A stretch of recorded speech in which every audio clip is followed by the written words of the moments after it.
Welcome to Brew's Corner. Today I'm going to be talking about individualism versus togetherness and the true American dream. And I think these are concepts of leadership that we can be teaching our children. And so I'm going to start right off the bat with regards to this concept of individualism. And I'm going to give some characteristics of it. One, glorify themselves. They are attention seekers. Those who are individuals like to have all the attention on them, all the accolades. And we've got to show the difference between being an individual and being together. So we don't want to be teaching individualism, especially not in today's world. Number two, individuals do not give back to society or their teammates. Again, they're pretty much all about themselves, individuals. They are all about individual awards. Number four, they do for themselves and no one else. And number five, they want everything to benefit them instead of the team. They put themselves first before the team. That's what individuals do.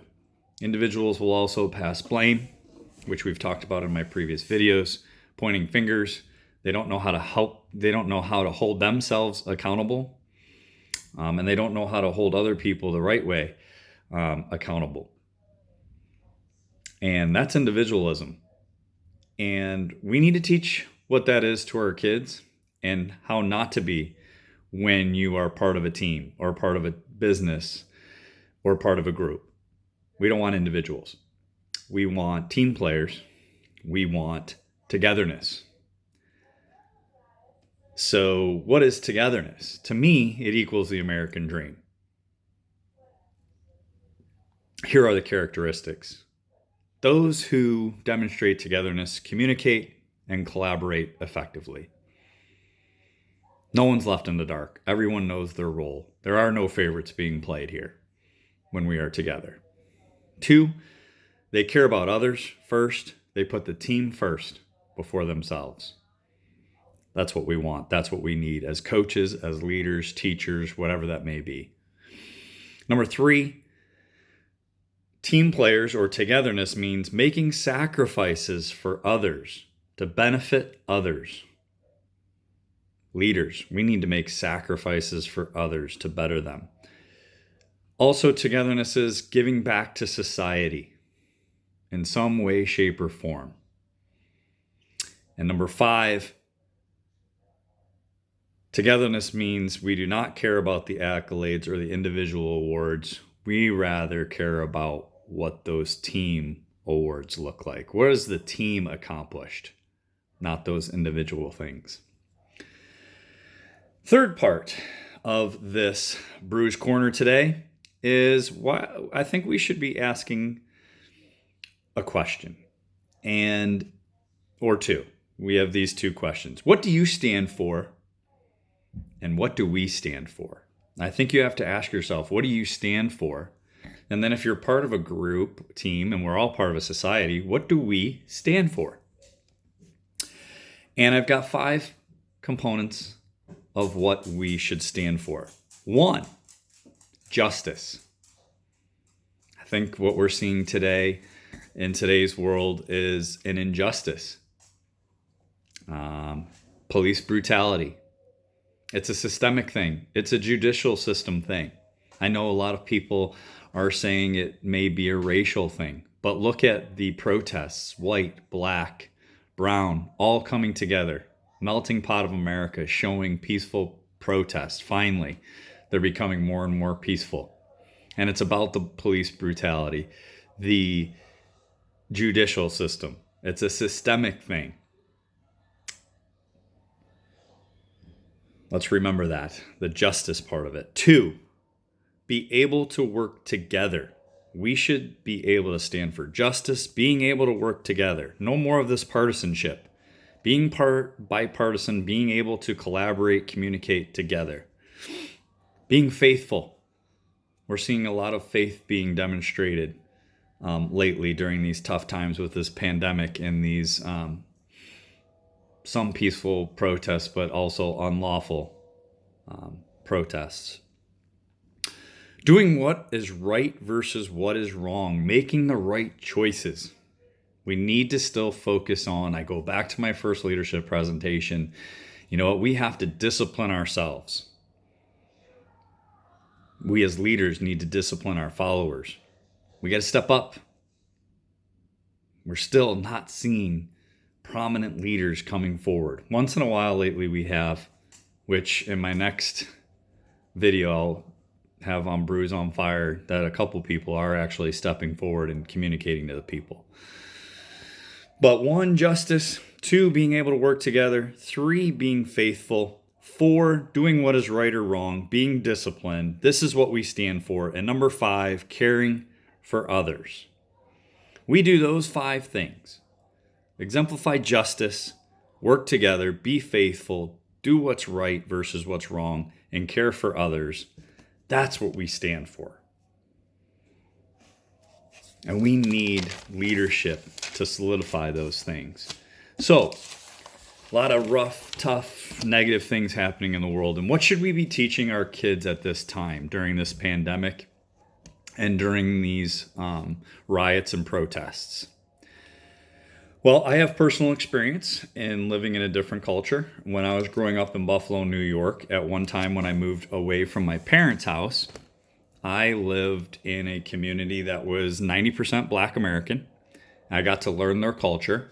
And yes, it was a low socioeconomic area I was living in. I was living in an apartment that only cost $200, so you can imagine. And at first, I was teaching at a high school with 95% Black American students and staff. I was a coach, a teacher, and an assistant athletic director. I was not liked my first year there. My car I had flat tires. I had my car windows smashed. I treated it as, when I walked into that culture, as my word is law and they're going to listen to me. I'm this young 20 in his late 20s. Came in with an attitude. That was not the way to go into that situation. And I learned from that. And I became a better person, putting myself in the shoes of others. Putting myself in the shoes of others that live in that culture. I mean, I was in a Black American community when I was teaching at this high school in Buffalo, in this low socioeconomic area. And once I put myself in their shoes and how their culture operated and the things that they did and what I witnessed and what I started understanding, they started accepting me by the second year that I was there. I was being invited to Kwanzaa parties. I have close friends who are Black American, Brown American. So all lives matter. All lives. If you're Black, white, brown, red, all lives matter. That's the phrase I'd like to start hearing more of. So that's an experience. So I can speak to this experience. And so what do we teach our kids? So since I've had this experience, being in a majority Black, I was a minority. I was in a pretty much all Black community. What did I learn and what can I teach my kids? Well, we got to teach our kids there's different cultures out there that exist. And that if you don't know what those cultures are about, you need to read into it, research, put yourself in their shoes and get a better understanding. We got to teach our kids that. 2, we should be teaching our kids to treat others as they want to be treated, period. 3, if you can make an impact in someone's life, embrace that moment and do it, regardless of their race, regardless of ethnicity, race, disability. Take advantage of that moment. If you have a chance to impact someone's life, embrace it and help them, no matter what their race, ethnicity, disability. That's what we should be teaching our kids. Number 4, we should be able to teach our kids to understand and put things in perspective. Someone is always less fortunate than us. And we need to be teaching that to our kids. And number 5, we need to teach our kids to be role models for others. either by the words you use, the behaviors, your actions, the decisions you make, or all combined. That's a role model.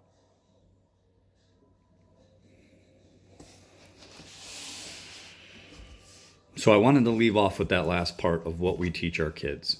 We need to teach our kids to put themselves in another culture. We need to teach our kids, you know what, treat others as you want to be treated. We need to say, hey, if you have a chance to impact someone's life, regardless of what their race or disability is, impact their lives in a positive way. Understand how to put things in perspective and know that you are always less fortunate than others. And be role models. I hope you pass this message along to others. This is how we should be leading. This has been Brew's Corner. Tout it.